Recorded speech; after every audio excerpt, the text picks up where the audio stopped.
अवतल दर्पण के किरण आरेख बनाने के कुछ नियम। तो इसके अवतल दर्पण में ये प्रकाश की किरण कैसे जाती है इसमें वो दिखाया गया। तो ये अवतल दर्पण है। इसमें क्या है, जब भी कोई ये फोकस, ये मुख्य अक्ष बोलते हैं इसको, इस लाइन को जो सीधी जा रही है इसको ध्रुव बोलते हैं, पी वाले को, एफ को फोकस बोलते हैं और सी को वक्रता त्रिज्या बोलते हैं। ठीक है। जब भी कोई लाइन मुख्य अक्ष के समांतर जाती है तो वो कहाँ से जाती है? फोकस से जाती है, तो वो फोकस से निकलेगी। अब जब भी कोई लाइन फोकस से जाती है, जब भी कोई लाइन प्रकाश फोकस से जाता है तो वो कहाँ से निकलेगा? मुख्य अक्ष के समांतर। तो ये दोनों एक दूसरे के अपोजिट हैं। कैसे? जब कोई पैरेलल आ रही है, समांतर आ रही है मुख्य अक्ष के, तो वो फोकस से जाएगी, और कोई फोकस से जा रही है तो मुख्य अक्ष के समांतर जाएगी। अब जब कोई प्रकाश की किरण वक्रता त्रिज्या से जाती है तो वो वहीं से वापस चली जाती है। और चौथा है, जब कोई प्रकाश की किरण ध्रुव से होकर जाती है तो वो दूसरी तरफ सीधे ही निकल जाती है। इसके बाद अवतल दर्पण द्वारा बिंब मतलब होता है इमेज, बिंब मतलब होता है प्रतिबिंब, इमेज को विभिन्न स्थितियों के लिए बने प्रतिबिंब। तो विभिन्न स्थितियों में अवतल दर्पण में प्रतिबिंब कैसे बनते हैं? जब कोई वस्तु अनंत पर है तो उसका किरण आरेख ये दे रखा है। तो आपको ये पता है, जब उसकी प्रकाश की किरण जाएगी तो कहाँ से निकलेगी? फोकस से निकलेगी। फिर दूसरी तरफ प्रकाश की किरण जाएगी तो फोकस से निकलेगी। तो इमेज कहाँ बनेगी? फोकस पे। प्रतिबिंब कहाँ बनेगा? फोकस पे बनेगा। तो यहाँ पे यही है, जब कोई वस्तु अनंत पर है तो उसका प्रतिबिंब फोकस पे बनेगा, बिंदु साइज बनेगा, अत्यधिक छोटा बनेगा, वास्तविक और उल्टा बनेगा। अब सी से परे, जब कोई बिंब सी से परे यहाँ पर रखा है तो एक चीज़ ध्यान रखना, ये बनाने के लिए दो रेखाएं जरूर दिखानी पड़ती है। जैसे जब कोई यहाँ रखा है तो उसका प्रकाश कैसे जाएगा? इस तरह से जाएगा, मुख्य अक्ष के समांतर। कहाँ से निकलेगा? फोकस से। और एक ऐसे जाएगी प्रकाश की किरण फोकस से होते हुए, तो कहाँ से निकलेगी?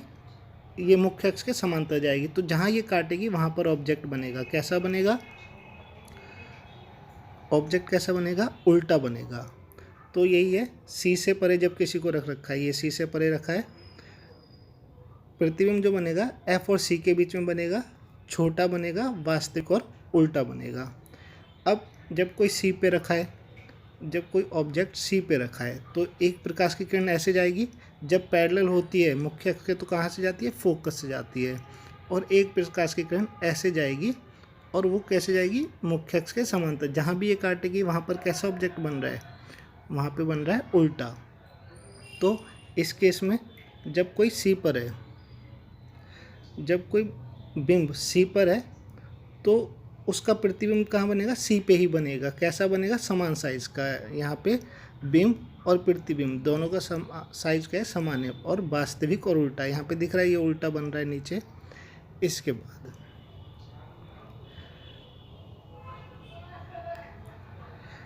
बाद है सी तथा एफ, इसके बीच में कोई ऑब्जेक्ट बिंब रखा है तो उसका पहले प्रकाश की किरण कैसे आएगी? इस तरह से जाएगी, पैरेलल टू मुख्य अक्ष है, ये मुख्य अक्ष के पैरेलल है। तो कहाँ से निकलेगी? फोकस से निकलेगी। उसके बाद दूसरी ऐसे करके प्रकाश की किरण फोकस से जाएगी और ऐसे निकलेगी। जहाँ भी ये कटेगा वहाँ ऑब्जेक्ट बन गया। कैसा? वास्तविक और उल्टा, वास्तविक और उल्टा।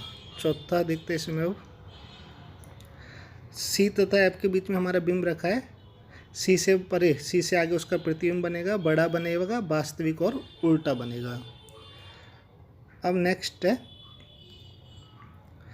एफ। जब कोई बिंब एफ पर रखा है तो पहले प्रकाश की किरण कैसे जाएगी? समांतर। और समांतर जब जाएगी तो कैसे, कहाँ से निकलेगी? फोकस से। और एक ऐसे जाएगी प्रकाश की किरण और वो इस तरह से निकलेगी। तो प्रतिबिंब कहाँ बनेगा? वास्तविक बनेगा, उल्टा बनेगा और बड़ा बनेगा। और कहाँ बनेगा? अनंत पर। जब कोई ऑब्जेक्ट बिंब अनंत पर है तो वो कहाँ बनता है? उसका बिंब फोकस पे। और अगर कोई फोकस पे रखा है तो उसका प्रतिबिंब कहाँ बनेगा? अनंत पे।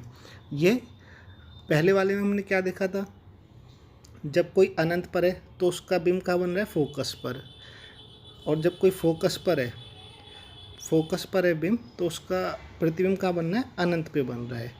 पी तथा एफ के बीच में एक यही कंडीशन है अवतल दर्पण में, जहाँ पर प्रतिबिंब सीधा बनता है। तो बिंब हमारा ये रखा।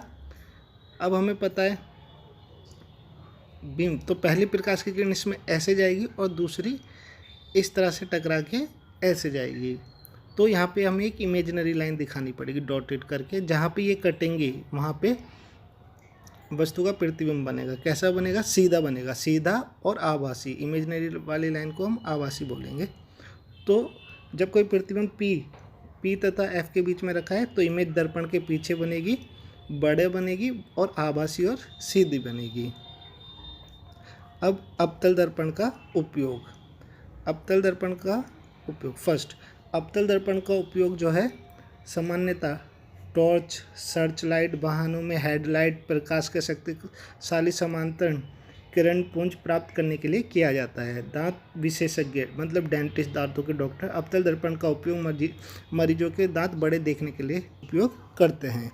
इसके बाद इन्हें पूरे चेहरे को बड़ा प्रतिबिंब देखने के लिए शेविंग के लिए भी इसका उपयोग करते हैं।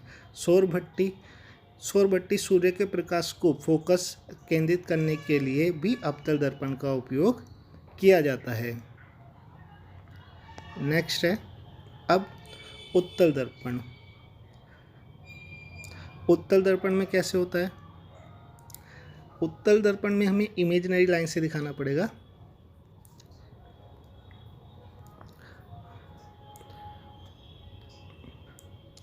जब कोई लाइन पैरेलल टू समांतर एक्सिस है तो कहाँ से जाएगी, ये मुख्य एक्सिस, इसको बोलते हैं मुख्य एक्सिस। जब कोई लाइन पैरेलल टू मुख्य एक्सिस है तो कहाँ से जाएगी, फोकस से। मगर फोकस पे तो जा नहीं रही, तो हमें एक इमेजिनरी लाइन करके इधर फोकस पे दिखानी पड़ेगी, डॉटेड लाइन। उसके बाद उत्तल दर्पण का मुख्य फोकस। अब कोई लाइन फोकस से जाएगी तो कहाँ से जाएगी, समांतर टू जाएगी मुख्य एक्सिस। तो यहाँ पे हमें डॉटेड करके फोकस दिखाना पड़ेगा इस तरह से। अब जब कोई लाइन वक्रता त्रिज्या से जाएगी तो वो वैसे ही वापस चली जाएगी, मगर एक डॉटेड लाइन हमें इधर दिखानी पड़ेगी। उसके बाद जब कोई ध्रुव से जाएगी तो वो दूसरी तरफ उस तरह ही निकल जाएगी। अब इसमें दो ही प्रतिबिंब हैं। तो पहला है जब कोई ऑब्जेक्ट अनंत पे रखा है, कहाँ है, बिंब अनंत पे रखा है, बिंब की स्थिति है अनंत पर, तो उसका ऐसे टकराएगा और इस तरह चला जाएगा, ऐसे टकराएगा और इस तरह चला जाएगा, और डॉटेड करके हम यहाँ दिखाएंगे। तो इमेज कैसी बन रही है, फोकस पर दर्पण के पीछे बनेगी इमेज, और अत्यधिक छोटी होगी, आभासी और सीधी होगी उत्तल दर्पण में। दूसरी इमेज में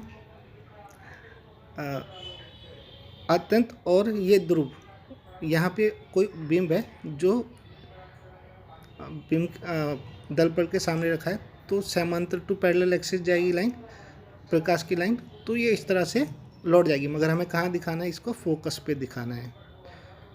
और एक प्रकाश की लाइन हमें यहाँ से सीधी खींचनी है, तो जहाँ पे ये कटेगा ऐसे खींचनी है, जहाँ पे ये कटेगा वहाँ पे बिंब कैसा बन रहा है, प्रतिबिंब कैसा बन रहा है, छोटा बन रहा है। इसको बोलेंगे सीधा, छोटा और आभासी प्रतिबिंब बन रहा है। अब उत्तल दर्पण का उपयोग सामान्य वाहनों